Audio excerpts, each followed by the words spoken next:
오늘은 하나님과의 동행 7번째 시간입니다. 오늘 전해드릴 주제는 용기입니다. 용기. 용기는 두려움을 전제로 합니다. 여러분에게는 아마 저마다의 두려움이 있지 않을까 생각이 듭니다. 건강에 대한 두려움일 수도 있고, 죽음에 대한 두려움일 수도 있고, 자녀의 미래에 대한 두려움일 수도 있고, 경제적인 어려움에 대한 두려움일 수도 있고, 인간 관계로 인한 두려움일 수도 있고, 기타 등등 여러 두려움들 가운데서 어느 한 부분에 대해서 여러분들이 지금 느끼고 있을 수도 있겠습니다. 이 두려움이라는 것은 우리 인생에 예고도 없이 찾아와 가지고 우리를 힘들게 합니다. 우리는 두려움에 이렇게 빠질 때마다 어떻게 합니까? 두려움을 이겨내고자 용기를 발휘하게 되지요. 여기서 질문 좀 드려보겠습니다. 두려움이란 나의 힘으로 해결할 수 없는 문제 앞에서 느끼게 되는 감정인데, 이런 감정을 가지는 것이 하나님 앞에서 죄가 될까요? 오늘 설교의 본문인 이사야 41장 10절을 비롯하여 성경의 여러 곳에서 하나님은 우리에게 두려워하지 말라라고 말씀하십니다. 그렇다면 우리가 두려움을 느끼는 것이 하나님 앞에서 죄가 되는지 찾아봤으면 좋겠습니다. 그럴까요, 여러분? 두려움을 느끼는 것이 하나님 보시기에 죄가 될까요? 그렇지 않습니다. 성경은 우리가 두려움을 느끼는 것을 죄라고 꾸짖지 않습니다. 성경에 나오는 믿음의 거인들도 두려움 가운데 빠지기도 했습니다. 몇 사람만 찾아본다면 야곱은 형 에서의 보복을 두려워했습니다. 다윗은 가드 왕 아기스를 두려워했으며, 엘리야는 왕후 이세벨의 칼을 두려워했습니다. 그들이 이처럼 두려움에 빠졌다고 해서 하나님께서 그들을 책망하지 않으셨습니다. 오히려 그들을 지켜주시고 다시 일어설 힘을 주셨습니다. 성경은 믿음의 사람이란 두려움을 전혀 느끼지 않는 사람인 것이 아니라 두려움 속에서 하나님을 찾고 하나님의 도우심을 경험하는 사람들이었음을 보여주고 있습니다. 두려움은 유한한 인간의 감정에 속하므로 죄가 되지 않습니다. 단, 두려운 감정에 빠졌을 때 어떻게 행동하느냐에 따라서 죄가 될 수도 있습니다. 두려움에 빠졌을 때 인간은 본능적으로 용기를 얻고자 합니다. 그 용기를 어떻게 얻는가에 따라서 죄가 될 수도 있고 죄가 되지 않을 수도 있습니다. 우리가 두려움에 빠졌을 때 하나님을 의지하고 하나님으로부터 용기를 얻는다면 죄가 되지 않습니다. 시편 56편 3절과 4절 말씀 받들겠습니다. 내가 두려워하는 날에는 내가 주를 의지하리이다. 내가 하나님을 의지하고 그 말씀을 찬송하올지라. 내가 하나님을 의지하였은즉 두려워하지 아니하리니 혈육을 가진 사람이 내게 어찌하리이까. 시편에 기록된 이 다윗의 고백에서 알 수 있듯이 하나님의 백성은 두려움에 빠졌을 때 하나님을 찾으며 하나님의 힘으로, 하나님께서 부어주시는 그 힘이지요, 그 힘으로 두려움을 이겨냅니다. 이와 반대로 두려움에 빠졌을 때 하나님이 아닌 세상을 의지하고 세상으로부터 용기를 얻는다면 죄가 됩니다. 이것을 잘 보여주는 사람이 있습니다. 그는 남유다를 통치했던 아사라는 왕입니다. 그는 왕이 된 후 한동안은 하나님을 잘 믿었습니다. 모든 백성이 우상 숭배에서 떠나 오로지 하나님만을 의지하도록 통치했습니다. 그러던 어느 날 그에게 시련이 닥쳐왔습니다. 북이스라엘이 남유다를 쳐들어온 것이에요. 그러자 그는 하나님을 의지하는 것이 아니라 세상을 의지합니다. 성전 곳간과 왕궁 곳간에서 은금을 내어다가 아람 왕 벤하닷에게 보내며 도움을 요청했습니다. 세상의 힘을 의지한 거예요. 은금을 가져다 바치면서 나를 도와달라고. 아람 왕은 그의 청을 들어줬습니다. 군대를 파병하여 남유다에 쳐들어온 북이스라엘 군대를 몰아냈습니다. 아사 왕이 하나님이 아닌 세상의 도움으로 위기에서 벗어나자 하나님께서 그에게 선지자 하나니를 보내시어 책망하십니다. 아사 왕의 죄 때문에 장차 나라에 재앙이 닥칠 것임을 예고하십니다. 그 말씀이 역대하 16장 9절에서 나옵니다. 말씀 받들어 읽겠습니다. 여호와의 눈은 온 땅을 두루 감찰하사 전심으로 자기에게 향하는 자들을 위하여 능력을 베푸시나니 이 일은 왕이 망령되이 행하였은즉 이후부터는 왕에게 전쟁이 있으리이다. 좋은 소식이 아니에요. 재앙의 소식입니다. 하나님을 떠나 세상의 힘을 의지할 때 어떤 하나님의 책망을 받게 되는지, 어떤 하나님의 진노를 받게 되는지 우리가 이 말씀을 통해서 생각하게 되지요. 선지자가 하나님의 말씀을 이렇게 전하자 아사 왕은 분노합니다. 그리고 그는 선지자를 감옥에 가둡니다. 이 사건이 있고 몇 년이 흐릅니다. 아사 왕의 발에 병이 생겼습니다. 상태는 심각했습니다.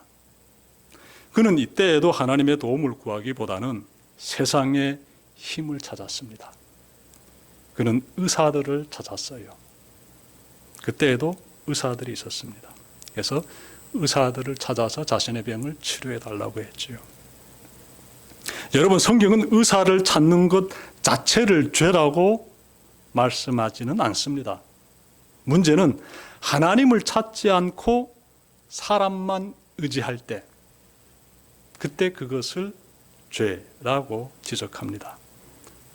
아사 왕을 보면서 어떤 생각이 듭니까? 두려움은 누구나 느낍니다. 그러나 그 두려움 속에서 누구를 의지하느냐, 여기에서 믿음이 드러납니다. 그 사람이 어떤 믿음을 가지고 있는지 다 드러나게 돼요. 아사 왕은 위기 앞에서 하나님보다는 아람 왕을 먼저 의지했지요. 몸에 병이 나자 하나님보다는 의사를 먼저 찾았지요. 여러분, 우리도 두려운 상황에 처해지면 세상의 힘부터 의지하고 있지는 않는지 잘 살펴봐야 합니다. 오늘날은 아사 왕의 시대보다 더 세상의 힘이 현란하게 빛나는 그런 시대입니다. 눈부신 과학 기술의 발전만 놓고 봐도 과히 의지할 법합니다. 여기서 우리는 깨어 있어야 해요. 잠들면 안 됩니다. 깨어 있어야 돼요. 하나님보다 세상의 힘을 더 의지하고 있지는 않는지 각성하여서 살펴봐야 합니다. 만약 세상의 힘을 더 의지한다라면요, 믿음은 사라져버리게 됩니다. 여러분, 인간이 이룩하는 각 기술의 눈부신 성과들 뒤에는 하나님이 계십니다. 하나님께서 인간들에게 그와 같은 일을 할 수 있는 재능을 심어주신 것입니다. 그러므로 우리가 어려운 상황에 처했을 때 전문가들의 도움을 받는다고 하여서 죄가 되지 않습니다. 중요한 것은 우선순위입니다. 우선순위. 두려움의 문제에 봉착했을 때 가장 먼저 하나님을 의지하느냐, 아니면 세상을 의지하느냐. 이 우선순위예요. 우리는 인생에 각종 두려움이 몰려올 때마다 하나님부터 찾고 그분을 꼭 의지해야 합니다. 하나님께서 도와주시겠다고 약속하셨기 때문이에요. 오늘 본문 보십시오. 이사야서 41장 10절 말씀이지요. 두려워하지 말라, 내가 너와 함께함이라. 놀라지 말라, 나는 내 하나님이 됨이라. 내가 너를 굳세게 하리라. 참으로 너를 도와주리라. 참으로 나의 의로운 오른손으로 너를 붙들리라. 하나님의 약속의 말씀이지요. 내가 너와 함께 하겠다. 그러니 두려워하지 말라. 하나님께서 약속하고 계십니다. 하나님의 이 약속은 이스라엘 역사의 암흑기와도 같은 이 바벨론 포로기를 배경으로 하고 있습니다.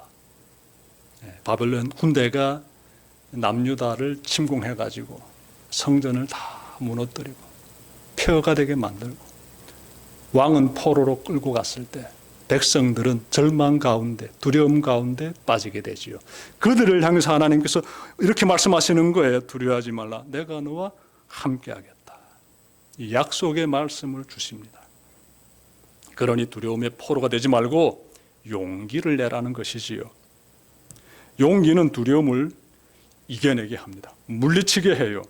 그 용기를 주시는 분이 하나님이십니다.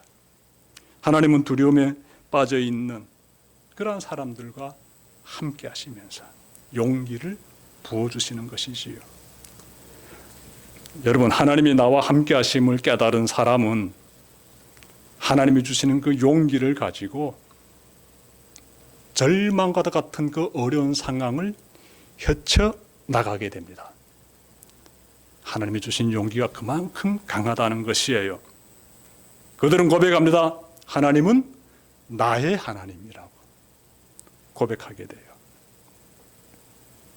용기에는 근거가 따릅니다. 근거가 없는 용기를 가리켜 객기라고도 하고 혈기라고도 합니다. 우리는 예수님의 십자가와 부활을 통한 구원이 담겨 있는 하나님의 그 말씀에 근거한 용기를 가져야 합니다. 십자가와 부활, 이것이 우리를 향한 하나님의 구원 계획이지 않아요. 이 놀라운 이 말씀을 용기의 근거로 삼아야 합니다. 그리하면 세상의 온갖 두려움을 다 물리칠 수 있습니다. 하나님께서 주시는 용기와 자신의 힘에서 나오는 용기는 다릅니다. 그 차이를 가장 잘 보여주는 사람이 베드로입니다. 베드로. 그는 예수님께서 자신에게 닥칠 큰 고난에 대해서 말씀하시자 모두가 주를 버릴지라도 나는 결코 버리지 않겠습니다 라며 용기를 불태웠습니다. 누가? 이 베드로가. 그런데 그의 용기는 불과 몇 시간 만에 사라져버렸습니다. 예수님이 군인들에게 붙잡혀 고통당하실 때 그는 예수님을 모른다고 3번씩이나 부인했습니다. 베드로의 용기는 자신의 힘을 의지하는 용기였습니다. 그 용기는 예수님의 십자가와 부활에 근거하지 못하다 보니 두려운 상황에 직면하자 금방 사라져버렸습니다. 여러분, 우리는 예수님의 십자가와 부활을 통한 구원이 담겨있는 그 하나님의 말씀을 근거하여 용기를 가져야 합니다. 그 믿음의 용기가 세상의 모든 두려움을 이겨낸다. 우리에게 구원의 길을 열어주신 하나님께서 우리와 함께 하신다는 이 귀한 약속의 말씀에서 용기를 얻는 여러분들 되시기를 바랍니다. 마태복음 28장 20절에서 죽음에서 부활하신 예수님이 하신 그 말씀이 나오지요. 볼지어다 내가 세상 끝날까지 너희와 항상 함께 있으리라. 예수님의 약속의 말씀이에요. 이사야를 통해 주신 두려워하지 말라 내가 너와 함께 한다는 이 하나님의 구원의 이 약속은 예수 그리스도를 통해서 다시금 우리에게 선포되고 있습니다.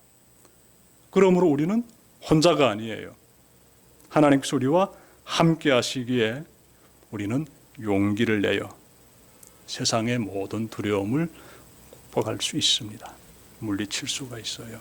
여러분, 지난 한 주 동안 나와 함께 하시며 지켜주신 그 하나님을 어떻게 경험했습니까? 주중에 저에게서 있은 일을 전함으로 말씀을 마치려고 합니다. 그날도 하나님 오늘 하루도 나와 함께 주소서 간절히 기도를 드리고 일하러 나갔습니다. 이런저런 일을 하다가 사장과 둘이서 길고 무거운 이런 물체를 들어서 아래로 내리게 되었습니다. 그 제품은 독일에서 수입한 고가의 그러한 제품이에요.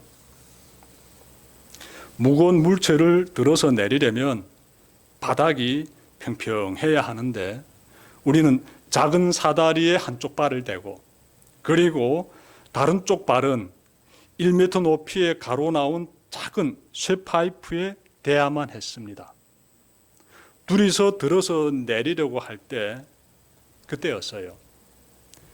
회사에 온 손님이 시키지도 않았는데 가운데에 서서 두 팔을 들어 제품을 잡아주는 거예요. 저와 사장이 양쪽에서 그 제품을 안고 내리는 순간 쇠 파이프를 딛고 있던 저의 발이 미끄러져 아래로 떨어졌습니다. 제 몸의 중심이 무너지면서 무거운 제품이 저쪽으로 쏠렸습니다. 이렇게 앞이 아찔했습니다. 내 다리가 상하는 것보다 비싼 제품이 파손될까 봐 그래서 앞이 아찔했습니다. 그때 가운데서 손을 뻗쳐주던 손님이 물체가 떨어지는 것을 막아주었습니다. 저는 다리만 긁혔을 뿐 제품은 무사했습니다. 하나님께서 지켜주신 덕분입니다. 내가 너와 함께한다. 나의 의로운 오른손으로 너를 지켜준다고 말씀하시는 하나님께서 이렇게 역사하신 것임을 저는 믿어 의심치 않습니다. 위기의 순간마다 지켜주시는 하나님을 경험하면서 더욱 용기를 가지게 됩니다. 여러분, 우리는 예상치도 못한 어려움 앞에서 그때마다 두려움을 경험합니다. 여러분, 기억합시다. 오늘 말씀을 기억합시다. 우리에게 용기를 주신 분이 바로 하나님이심을 기억하면서 더욱 하나님을 의지하면서 두려움을 이겨내기를 바랍니다. 두려워하지 말라. 내가 너와 함께 하겠다. 약속하신 하나님의 말씀을 붙잡고 용기를 내며 새로운 한 주를 살아가는 여러분들 되시기를 주님의 이름으로 축원합니다. 기도드립시다.